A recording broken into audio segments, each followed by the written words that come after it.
ये जो टॉपिक है सिक्योरिंग वैलीज एंड स्लोप, ये आर्टिकल का टाइटल है।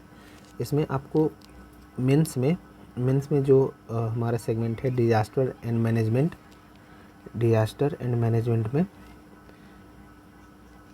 उस टॉपिक के लिए ठीक ठाक पॉइंट्स मिल जाएंगे डिजास्टर एंड मैनेजमेंट के लिए।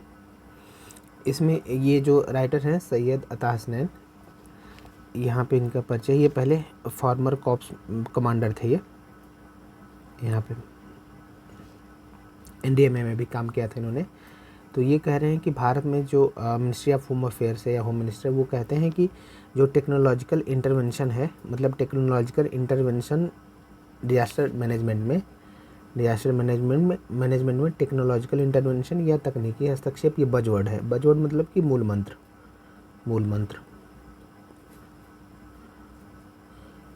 और फिर भी अभी कुछ दिन पहले JNK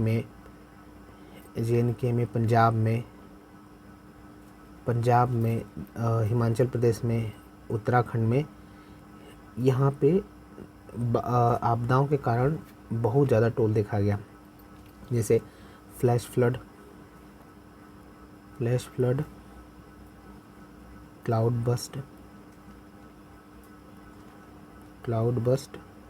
क्लाउड बस्ट का ही परिणाम है फ्लैश फ्लड,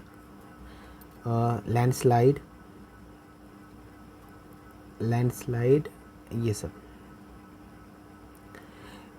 मतलब कुछ आपदाओं को तो रोका नहीं जा सकता, लेकिन अगर टेक्नोलॉजिकल इंटरवेंशन से क्या इनको हम डिटेक्ट तो कर सकते हैं ना, इसी को लेकर ये आर्टिकल है कि कौन कौन से सरकार स्टेप ले रही है, कौन कौन से तकनीकी हस्तक्षेप हैं इन आपदाओं के अर्ली वार्निंग में। अभी हमारे यहाँ जो आपदा प्रबंधन तंत्र है वो बहुत ज़्यादा लेयर्ड और एक दूसरे से जुड़ा हुआ प्रोफेशनल है वहाँ पे। ये देखिए, India's disaster response today is layered and professionals. Layered मतलब ये होता है कि हायरार्की में ऑर्गेनाइज्ड है बहुत, मतलब कई बॉडी हैं, उनको पता है कि कैसे एक दूसरे के साथ काम करना है, उनकी रिस्पॉन्सिबिलिटी क्या है। लेकिन फिर भी ये सजेस्ट कर रहे हैं कि कौन कौन से तकनीकी हस्तक्षेप ज़रूरी हैं और क्या किया जा सकता है, कहाँ पे टेक्नोलॉजिकल इंटरवेंशन ज़रूरी है, कहाँ पे टेक्नोलॉजी को और सुदृढ़ किया जा सकता है, और सरकार क्या कर रही है। एक इसमें जो इम्पोर्टेंट जो केस स्टडी आई है, उसमें ये कहा गया है कि जो यहाँ का उत्तर प्रदेश का जो म्यूनिसिपल कॉरपोरेशन है गोरखपुर, तो गोरखपुर मॉडल को, जो गोरखपुर का अर्बन फ्लड कंट्रोल मॉडल है या कंट्रोल सिस्टम है, इसको अर्बन फ्लड कंट्रोल सेल भी बोलते हैं। इसने ये सेल स्थापित किया है उत्तर प्रदेश सरकार ने under the Gorakhpur municipal corporation. तो इस मॉडल को भी अर्बन फ्लड के लिए अपनाया जा सकता है। मतलब यहाँ पे टेक्नोलॉजी बहुत ज़्यादा, अर्ली वार्निंग सिस्टम एक तो मजबूत है, अभी इस पे बात करेंगे। अर्ली वार्निंग सिस्टम मजबूत है, और दूसरा कि उस पर कोऑर्डिनेटेड तरीके से, समन्वित तरीके से इस पर एग्जीक्यूट भी हो रही चीज़ें, with in the time execute भी हो रही चीज़ें। अब इसमें ये कह रहे हैं कि जो जियोलॉजिकल सर्वे ऑफ इंडिया है, GSI, geological survey of India, और national remote sensing centre NRSC, geological survey of India और नेशनल रिमोट सेंसिंग सेंटर, इनको क्या करना चाहिए कि इनको रियल टाइम डेटा की तरफ और आगे बढ़ना चाहिए। रियल टाइम डेटा, वो कैसे, वो ड्रोन से, AI बेस्ड। जैसे जियोलॉजिकल सर्वे ऑफ इंडिया ये ऐसे क्षेत्रों की पहचान करें, ऐसे क्षेत्रों की जहाँ जो स्लोप वल्नरेबल है, मतलब जो पहाड़ों की स्लोप है वल्नरेबल है, कहाँ पानी ज़्यादा, मतलब सोकिंग हो रही पानी की, कहाँ पे पानी ज़्यादा एक तरीके से छन के जा रहा है, या वहाँ की जो दीवारें हैं, स्लोप की दीवारें उस पानी को सोख रही हैं, सोकिंग हो रही है।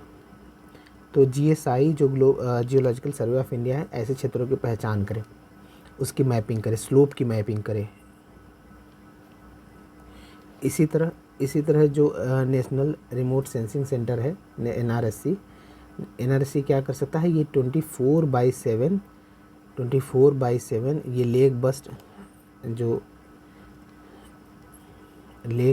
ग्लेशियल लेक बस्ट जो ग्लेशियल के कारण जो झीलें बनती हैं उसके कारण जो बाढ़ आती है उस पर मॉनिटर करे 24/7, और डेवरेज फ्लो को भी मॉनिटर करे। डेवरेज फ्लो जो मलबा प्रवाह है उसको भी मॉनिटर करे। ये एनआरसी मतलब इनके जो कार्य हैं इसको और बढ़ाया जाए और ये अर्ली वार्निंग की तरफ ज़्यादा जाए, ज़्यादा लोकलाइज्ड मैनर में। तो एनआरएससी और जियोलॉजिकल सर्वे ऑफ इंडिया ये कहें कि इसका टेक्नोलॉजिकल इंटरवेंशन और बढ़ाया जाए।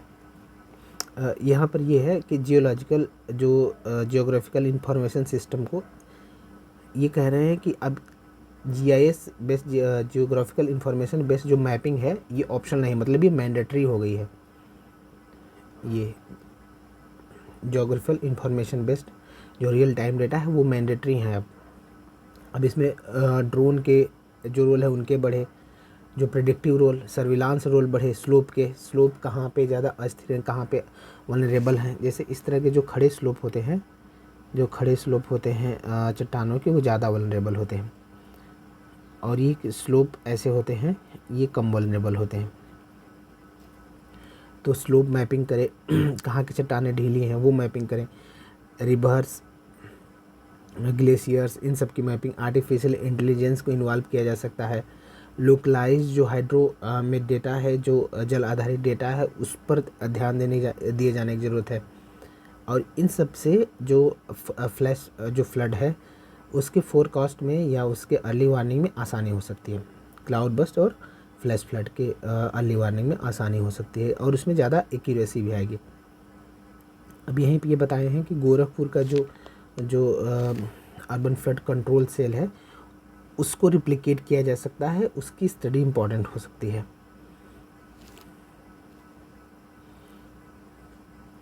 ये कह रहे हैं कि मतलब कि गवर्नमेंट को भी इनरीच की एक जो पहुंचने की, गवर्नमेंट के रीच आउट की एक या एनडीएमए जो डिजास्टर मैनेजमेंट से जुड़ी जो एजेंसियां हैं उनकी लोकल लोगों तक पहुंचने की एक उसकी सीमा है, जब तक कम्युनिटी पार्टिसिपेशन। अभी वहाँ पे सरकार क्या करती है कि या एनडीएमए जो भी रिस्पॉन्सिबल एजेंसीज हैं डिजास्टर मैनेजमेंट को लेकर, वो एसएमएस के थ्रू, अवेयरनेस के थ्रू वो लोगों को अवेयर करती हैं। लेकिन जैसे अब वहाँ पे जब मचैल माता मंदिर है वहाँ पे लोग यात्री जाते रहे मतलब फुटफॉल उनका बढ़ता रहा। अब उस टाइम पे इतने अलर्ट के बाद भी क्योंकि लोग अवेयर नहीं हैं, इतने अलर्ट के बाद भी अगर लोग इकट्ठा होंगे, लोगों की संख्या अगर बढ़ रही है तो वो एक टाइम के बाद वहाँ की जो एक तरीके से वो आपदा के प्रति वल्नरेबल हो ही जाएंगे। सरकार इसमें ना कुछ एफर्ट्स ले रही है, कुछ प्रयास कर रही है। जैसे एक तो सचेत ऐप इम्पॉर्टेंट ऐप है। आप इसको आंसर राइटिंग में या प्रीलिम्स में पूछा जा सकता है।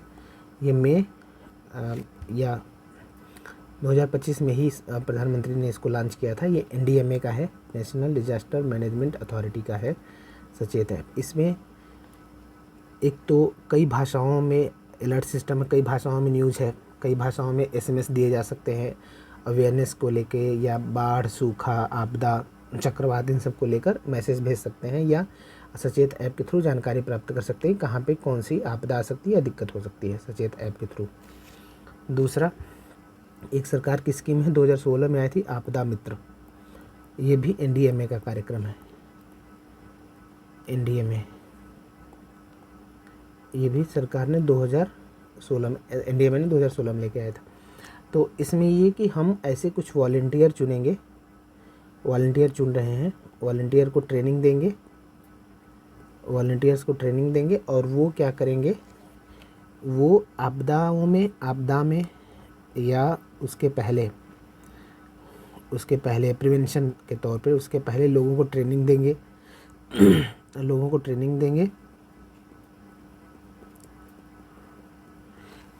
ट्रेनिंग के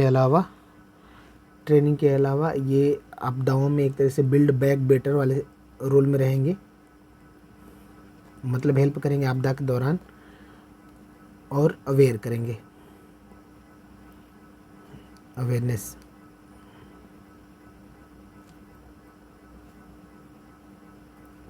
तो ये इस तरह के जो अब यहाँ पे ये सरकार लगातार मॉक ड्रिल करती रहती है, मतलब जो इससे जुड़ी आपदा से जुड़ी एजेंसियाँ हैं वो मॉक ड्रिल आयोजित करती रहती हैं इससे ताकि लोगों को अवेयर किया जा सके। लेकिन इसमें अभी कम्युनिटी का इन्वॉल्वमेंट कम है, कम्युनिटी पार्टिसिपेशन इसमें बहुत कम है अभी। तो ये केवल एक ये ना रहे कि नहीं हम ऊपर लोगों को या जो इससे जुड़े कुछ लोग हैं वहाँ तक ट्रेनिंग दे दें, बल्कि ये एक्सरसाइज बने, रेगुलर एक्सरसाइज बने रेगुलर एक्सरसाइज बने ताकि लोग अवेयर रहें कि हमको आपदा में क्या करना है और हम अपने पार्ट से क्या कर सकते हैं। ये कह रहे हैं कि सिविल सोसाइटी का पार्टिसिपेशन है वो बहुत ही इम्पॉर्टेंट है इसमें। Civil society with its local knowledge, क्योंकि वहाँ के लोकल टेरेन का या जो लोकल टोपोग्राफी वहाँ का नॉलेज रहता है। सिविल सोसाइटी के पास लोगों का नेचर पता रहता है। Must be integrated into district जो डिजास्टर मैनेजमेंट अथॉरिटीज़ हैं उनके साथ ये अलाइनमेंट रहो, उसके साथ ये कनेक्ट रहे। सस्टेनेबल बिल्डिंग प्रैक्टिस हो, मतलब। और तीसरा एडहेरेंस टू सिस्मिक कोड्स, मतलब कि जहाँ पे जिस प्रकार के भूकंप आ सकते हैं नहीं आ सकते उसी प्रकार के बिल्डिंग का निर्माण तय हो। And strict enforcement of know build zone, जहाँ पे बिल्कुल रिस्ट्रिक्टेड है वहाँ पे कोई कंस्ट्रक्शन ना हो, तो इस तरीके से सिविल सोसाइटी इंश्योर कर सकती हैं। तो मानसून भारत के आपदा प्रबंधन का जो तंत्र है उसके स्ट्रेंथ को भी बताया और खामियों को भी बता दिया। Response and the gaps that remain, जो अभी गैप है मतलब जो कमियां हैं उसको भी बता दिया है। और उसको फुलफ़िल करने के लिए जब तक पब्लिक पार्टिसिपेशन या कम्युनिटी पार्टिसिपेशन और इसके अलावा टेक्नोलॉजिकल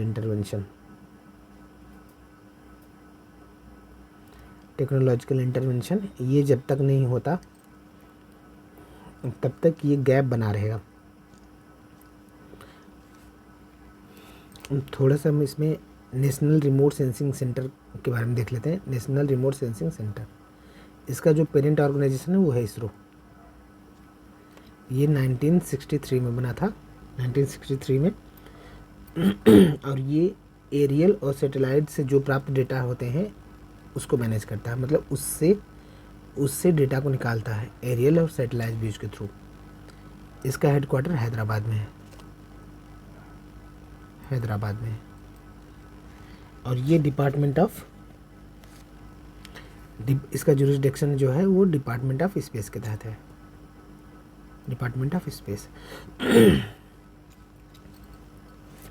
इसका काम जो है NRC manage data from aerial and satellite sources.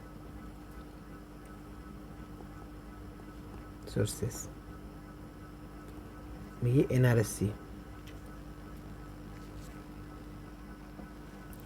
एक और जो अथॉरिटी या इंस्टीट्यूट की बात किया था हमने, geological survey of India, GSI. इसकी स्थापना 1851 में हुई थी। 1851। ये मिनिस्ट्री ऑफ माइंस के तहत काम करती है, मिनिस्ट्री ऑफ माइंस के तहत काम करती है। इसका हेडक्वार्टर कोलकाता में है।